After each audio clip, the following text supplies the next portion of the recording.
ಇಲ್ಲಿ ಭಾಗ್ಯ ಪೂಜಾ ಬದುಕಲ್ಲಿ ಒಂದು ದೊಡ್ಡ ನಿರ್ಧಾರವನ್ನ ತಗೋತಿದ್ದಾರೆ. ಅದರ ನಡುವೆ ಆತ ಕಡೆ ತಾಂಡವ್ ನಿಜವಾಗ್ಲೂ ರೊಚ್ಚಿಗೆತ್ತಿದ್ದಾರೆ. ಹಾಗಾದ್ರೆ ತಾಂಡವ್ ತನ್ನ ಪ್ರಾಣಕ್ಕೆ ಅಪಾಯ ತಂದು ಕೂತಿದ್ದಾರೆ. ಈ ಕಡೆ ಭಾಗ್ಯ ಬದುಕಲ್ಲಿ ಮತ್ತೊಂದು ಸವಾಲು ಎದುರಾಗ್ತಿದ್ಯಾ? ಏನಾಯ್ತು ಏನ್ಕತೆ ಇದೆಲ್ಲವನ್ನ ಕೂಡ ತಿಳ್ಕೋಬೇಕು ಅಂದ್ರೆ ಈಗೇನು ಈ ಚಾನಲ್ ಸಬ್ಸ್ಕ್ರೈಬ್ ಮಾಡಿ. ಹಾಗೆ ಈ ಒಂದು ವಿಡಿಯೋವನ್ನು ಪೂರ್ತಿಯಾಗಿ ನೋಡುವುದನ್ನ ಯಾವುದೇ ಕಾರಣಕ್ಕೂ ಕೂಡ ಮರಿಬೇಡಿ. ಇಲ್ಲಿ ಭಾಗ್ಯ ಒಂದು ಒಳ್ಳೆ ಮನಸ್ಸಿಂದ ತಾಂಡವ್ ಮತ್ತೆ ಶ್ರೇಷ್ಠಗೆ ಕೆಲಸ ಸಿಗ್ಬೇಕು ಅಂತ ಯೋಚನೆ ಮಾಡಿದ್ರು. ತಾಂಡವ್ಗೆ ತನ್ನಿಂದ ಕೆಲಸ ಹೋಗಿದೆ ಅಂತ ಹೇಳಿ ತುಂಬಾನೇ ಪಶ್ಚಾತ್ತಾಪ ಪಟ್ಟು ಅವ್ರ ಕಾರಣ ಆಗದೆ ಇದ್ರು ಬಾಸ್ ಮತ್ತೆ ಬಾಸ್ ಅಂತ ಅವರೇ ಒಂದು ರೀಸನ್ ಇಂದಾಗಿನೇ ಅವರಿಬ್ಬರನ್ನ ಕೆಲಸದಿಂದ ತೆಗೆದಿದ್ರು.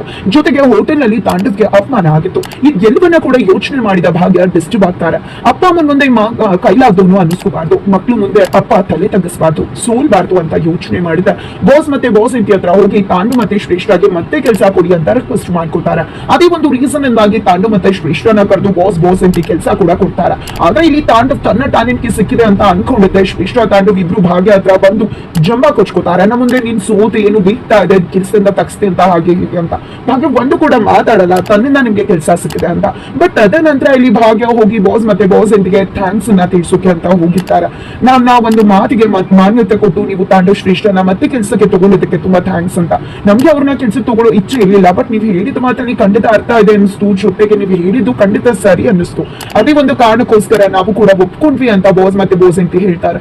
ಬಟ್ ಇವರ ನಡುವೆ ನಡೆದಂತಹ ಕಾನ್ವರ್ಸೇಷನ್ ಅನ್ನ ಹೊರಗಡೆಯಿಂದ ತಾಂಡವ್ ಕೇಳಿಸ್ಕೊಂಡ್ಬಿಡ್ತಾರೆ. ಹಾಗಾಗಿ ತಾಂಡವ್ಗೆ ಗೊತ್ತಾಗುತ್ತೆ ಭಾಗ್ಯದಿಂದ ತಮಗೆ ಕೆಲಸ ಸಿಕ್ಕಿದೆ ಅಂತ. ಅದೇ ಕಾರಣಕ್ಕೆ ತಾಂಡವ್ ಫ್ರಸ್ಟ್ರೇಟ್ ಆಗ್ತಾರೆ. ಶ್ರೇಷ್ಠ ಮತ್ತೆ ತಾಂಡವ್ ಹತ್ರ ಭಾಗ್ಯ ಬಂದಿದೆ, ಇನ್ ಮುಂದೆ ಒಳ್ಳೆ ರೀತಿಯಲ್ಲಿ ಕೆಲಸ ಮಾಡ್ಕೊಂಡು ಹೋಗಿ, ಇನ್ನೊಬ್ರನ್ನ ಹಾಳು ಮಾಡುದು ಅದೆಲ್ಲ ಬಿಟ್ಟು ನಿಮ್ ಪಾಡು ನೀವಿದ್ರೆ ಒಳ್ಳೇದು ಅಂತ ಹೇಳಿ ಭಾಗ್ಯ ಮನೆಗೆ ಬಂದು ಪೂಜಾನ ಮತ್ತೆ ಫ್ಯಾಮಿಲಿನ ಕರ್ಕೊಂಡು ಅವರ ಅಮ್ಮನ ಮನೆಗೆ ಹೋಗ್ತಾರೆ. ಬಿಕಾಸ್ ಪೂಜಾನ ನೋಡುವುದಕ್ಕೆ ಹುಡುಗನ ಕಡೆಯವ್ರು ಬರ್ತಿದ್ದಾರೆ. ಈ ಕಡೆ ಕುಸುಮವ್ರ ಮನೇಲೆ ನೋಡಿದ್ರೆ ಆಗ್ತಿತ್ತು, ಆ ಕಡೆ ಸುನಂದ ಮತ್ತೆ ಪೂಜಾ ಅದನ್ನೇ ಹೇಳಿದ್ರು. ಬಟ್ ಭಾಗ್ಯ ಮಾತ್ರ ಇಲ್ಲ, ಏನೂ ಕೂಡ ಮುಚ್ಚಿಡೋ ಅವಶ್ಯಕತೆ ಇಲ್ಲ ಅಂತ ಹೇಳಿ ತನ್ನ ಮನೆಗೆ ಅಮ್ಮನ ಮನೆಗೆ ಕರ್ಕೊಂಡು ಹೋಗ್ತಾರೆ. ಕರ್ಕೊಂಡು ಹೋಗಿದ್ದೆ ಈ ಕಡೆ ನಿಮ್ಮ ಅತ್ತೆ ಮಾವಂಗೆ ಏನಾದ್ರು ಕೊಡು ಭಾಗ್ಯ, ಅಷ್ಟರಲ್ಲಿ ನಾನು ಹುಡುಗನ ಕಡೆ ಬರ್ತಾರಲ್ವಾ ಕೇಸರಿ ಬಾತನ್ನ ತಯಾರು ಮಾಡ್ಬಿಡ್ತೀನಿ ಅಂತ ಅಮ್ಮ ಹೇಳಿದಾಗ ಭಾಗ್ಯ ಅದನ್ನ ಕೂಡ ತಡಿತಾರ. ಬೇಡಮ್ಮ ನೀನೇನು ಮಾಡೋದು ಬೇಕಾಗಿಲ್ಲ, ಎಲ್ಲವನ್ನ ಕೂಡ ಪೂಜಾನೆ ಮಾಡ್ತಾಳೆ ಅಂತ. ಈ ಕಡೆ ಏನ್ ಮಾತಾಡ್ತಿದ್ಯಾ, ಪೂಜಾ ಬರಲ್ಲ ಅಂತ ಗೊತ್ತಿದ್ದು ಯಾಕೆ ರೀತಿ ಮಾತಾಡ್ತಿದ್ಯಾ ಭಾಗ್ಯ ಅಂತ ಹೇಳಿ ಸುನಂದವ್ರು ಕೇಳ್ತಿದ್ರೆ ಬರ್ತದೋ ಬರಲ್ವೋ, ಆದ್ರೆ ಅವಳೇ ಎಲ್ಲವನ್ನ ಕೂಡ ಮಾಡ್ಬೇಕು, ಮಾಡ್ತಾಳೆ ಅಷ್ಟೇ. ಹೋಗು ಪೂಜಾ, ಹೋಗಿ ಕೇಸರಿ ಬಾತು ಮತ್ತೆ ಉಪ್ಪಿಟ್ಟನ್ನ ನೀನೇ ಹೋಗಿ ಮಾಡು ಅಂತ ಹೇಳಿ ಕಳಿಸ್ತಾರ.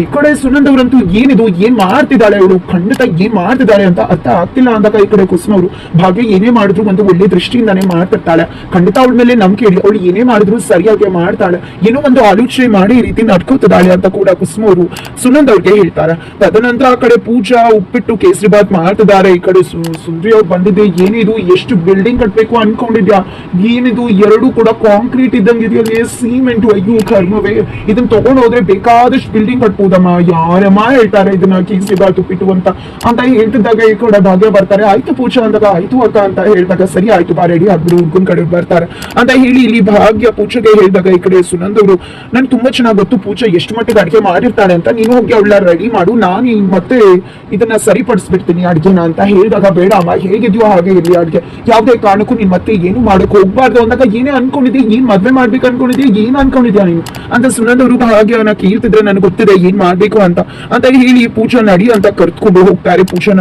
ಮುತ್ತಾಗಿ ರೆಡಿ ಮಾಡ್ತಾರೆ. ಮದುಮಗಳು ಮುಖ ನಿಜವಾಗ್ಲೂ ಕಾಂತಿಯುಕ್ತವಾಗಿದೆ ಅಂತಾನೆ ಹೇಳ್ಬೋದು. ತುಂಬಾ ಖುಷಿಯಿಂದ ರೆಡಿ ಆಗ್ತಿದ್ದಾಳೆ ಪೂಜಾ.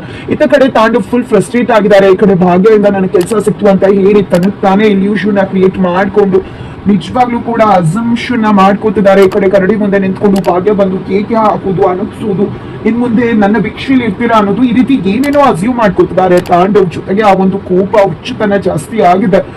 ಮಿರರ್ ಅನ್ನೇ ಹೊಡೆದು ಚೂರ್ ಮಾಡ್ಬಿಡ್ತಾರೆ ಕೈಯಿಂದ. ತಾಂಡವ್ ಈ ಕಡೆ ಕುಸ್ತು ಹೋಗಿ ಕೂತಿರ್ಬೇಕಿದ್ರೆ ಶ್ರೇಷ್ಠ ಬಂದಿದೆ, ಏನಾಗಿದೆ ತಾಂಡವ್, ಯಾಕೆ ಈ ರೀತಿ ನಡ್ಕೊಂಡಿದ್ಯಾ ಹುಚ್ಚಿಂತಾರ ಅಂತ, ಏನಾಯ್ತು ಅಂತ ಈ ರೀತಿ ಗಾಯ ಮಾಡ್ಕೊಂಡು ಕೂತಿದ್ಯಾ ಅಂದಾಗ ಏನಾಯ್ತು ಅಂತ ಕೇಳ್ತಿದ್ಯಲ್ಲ ಶ್ರೇಷ್ಠ, ಗೊತ್ತಿಲ್ವಾ ನಿಮ್ಗೆ ಆ ಭಾಗ್ಯ ಭಿಕ್ಷೆ ಹಾಕಿರೋದು ನಮ್ಮ ಕೆಲಸ ಸಿಕ್ಕಿಲ್ಲ, ಅವಳು ಭಿಕ್ಷೆ ಇಲ್ಲ ವಿದೇವಿ, ಅವಳು ಎಷ್ಟು ಆಡ್ಕೊತಿದ್ದಾಳು ಅಷ್ಟೇ, ನನ್ನಿಂದ ಎಲ್ಲ ಅಂತ ಹೇಳಿ ನಾನ್ ಭಿಕ್ಷೆ ಹಾಕಿದ್ದೀನಿ ಕೆಲ್ಸನ ಅಂತ ಹೇಳಿ ಎಷ್ಟು ವ್ಯಂಗ್ಯ ನಗುನೆಲ್ಲ ಬೀರ್ತ ಕೊಪ್ಪು ತೋರಿಸ್ತಿದ್ದಾಳೆ ಗೊತ್ತಾ ಅಂತ ತಾಂಡವ್ ಹೇಳ್ತಿದ್ರಿ. ಏನ್ ಮಾತಾಡ್ತಿದ್ಯಾ ತಾಂಡವ್, ಆ ಭಾಗ್ಯ ಏನ್ ಮಾಡಿದ್ಲು, ಅವ್ಳು ಕೆಲಸ ಕೊಡ್ಸಿದ್ರಿ ಏನಂತ, ಅದಕ್ಕೆ ಯಾಕೆ ನೀನ್ ತಲೆ ಕೆಡ್ಸ್ಕೊತಿದ್ಯಾ, ಅವ್ಳು ಏನೋ ಹೇಳ್ತಿಲ್ವಲ್ಲ, ನೀನ್ ಯಾಕೆ ಇಲ್ದಿರೋದನ್ನ ಕಲ್ಪನೆ ಮಾಡ್ಕೋತಿದ್ಯಾ ಅಂತ ಶ್ರೇಷ್ಠ ಹೇಳ್ತಿದ್ರೆ ಅವ್ಳು ಹೇಳುದಿಲ್ಲ.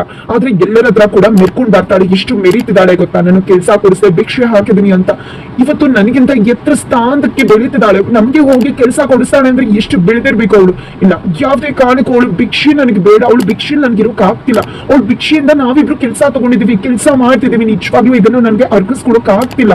ಇಲ್ಲ, ಅವಳು ಭಿಕ್ಷೆಯಿಂದ ನಾನು ತಗೊಂಡಿದೀನಿ ಅಂತ ಮತ್ತೆ ಹುಚ್ಚಂತರ ಆಡ್ತಿದ್ದಾರೆ ತಾಂಡ ತಾಂಡವ್. ಈ ಕಡೆ ಶ್ರೇಷ್ಠ ತುಂಬಾನೇ ಕನ್ವಿನ್ಸ್ ಮಾಡೋಕ್ ಟ್ರೈ ಮಾಡ್ತಿದ್ದಾಳೆ, ಬಟ್ ಭಾಗ್ಯ ತಾಂಡವ್ ಕನ್ವಿನ್ಸ್ ಆಗ್ತಿಲ್ಲ. ಇಲ್ಲ ನನ್ಗೆ ಹುಚ್ಚಿರ್ತದ, ಇಲ್ಲ ಆಗ್ತಿಲ್ಲ ನನ್ಗೆ, ಇಲ್ಲ ನಾನ್ ತೀರಿಸ್ಕೊಳ್ಳೇಬೇಕು, ನಮ್ಗೆ ಕೆಲಸ ಕೊಟ್ಟು ಭಿಕ್ಷೆ ಹಾಕಿದೀನಿ ಅಂತ ಮೆರೀತಿದ್ದಾಳೆ ಅವಳು. ನಮ್ಮ ಅಪ್ಪ ಅಮ್ಮ ಅವಳನ್ನ ಇನ್ನೂ ಕೂಡ ಮೆರೆಸ್ತಾರೆ. ಇಲ್ಲ ಯಾವುದೇ ಕಾರಣಕ್ಕೂ ಇದು ಆಗ್ಬಾರ್ದು, ಅವ್ರಿಗೆ ಸರಿಯಾಗಿ ಮಾಡ್ಲೇಬೇಕು ನಾನು. ಇದನ್ನ ನಮ್ಗೆ ಭಿಕ್ಷೆ ಹಾಕಿದಾಳಲ್ವಾ, ಇದಕ್ಕೆ ನಾನು ಸೇರ್ ತೀರಿಸ್ಕೊಳ್ಳೇಬೇಕು. ಅವ್ರಿಗೆ ಏನ್ ಮಾಡ್ತೀನಿ ನೋಡ್ತಾರು, ಖಂಡಿತ ಅವಳು ನೆಮ್ಮದಿಯಾಗಿರ್ಬಾರ್ದು, ಆ ರೀತಿ ಮಾಡ್ತೀನಿ. ನಮ್ಗೆ ಕೆಲಸ ಕೊಡಿಸಿದೀನಿ ಅಂತ ಹೇಳಿ ಭಿಕ್ಷೆ ಹಾಕಿ ಮೆರೀತಿದಾಳಲ್ವಾ, ಅವಳಿಗೆ ಸರಿಯಾಗಿ ಮಾಡ್ತೀನಿ ಅಂತ ತಾಂಡವ ಆಡ್ತಿದ್ದಾರೆ. ಈ ಕಡೆ ನಿಜವಾಗ್ಲೂ ಭಾಗ್ಯ ಒಳ್ಳೇದ್ ಮಾಡಿದ್ರು, ಅದನ್ನು ಈ ಮನುಷ್ಯ ಕೆಟ್ಟದ್ದು ಅನ್ಕೊಂಡು ಒಳ್ಳೇದ್ ಮಾಡಿದವ್ರಿಗೆ ಕೆಟ್ಟದ್ ಮಾಡ್ತೀನಿ ಅಂತ ಬಯಸ್ತಿದ್ದಾರೆ. ಏನ್ ಹೇಳ್ಬೇಕು ತಾಂಡವ್ಗೆ ಅಂತ ಗೊತ್ತಾಗ್ತಿಲ್ಲ. ತದನಂತರ ಆಯ್ತ ಕಡೆ ಭಾಗ್ಯ ಮುಚ್ಚುಮರೆ ಇಲ್ದೆ ನನ್ಗೆ ಉತ್ತರ ಕೊಡು ಪೂಜಾ, ನಾನು ನಿನ್ನ ಹತ್ರ ಪ್ರಶ್ನೆ ಕೇಳ್ತೀನಿ, ನಿನ್ ಹುಡುಗ ಇಷ್ಟ ಆಗಿದಾನೆ ಅಂದಾಗ ಹಾಂಕ ಇಷ್ಟ ಆಗಿದ್ದಾನೆ ಅಂತ ಹೇಳ್ತಾರೆ. ಅಷ್ಟರಲ್ಲಿ ಇಲ್ಲಿ ಅಮ್ಮ ಬಂದಿದೆ, ಪೂಜಾನ ಕರ್ಕೊಂಡು ಹೊರಗಡೆ ಬರ್ತಾರೆ.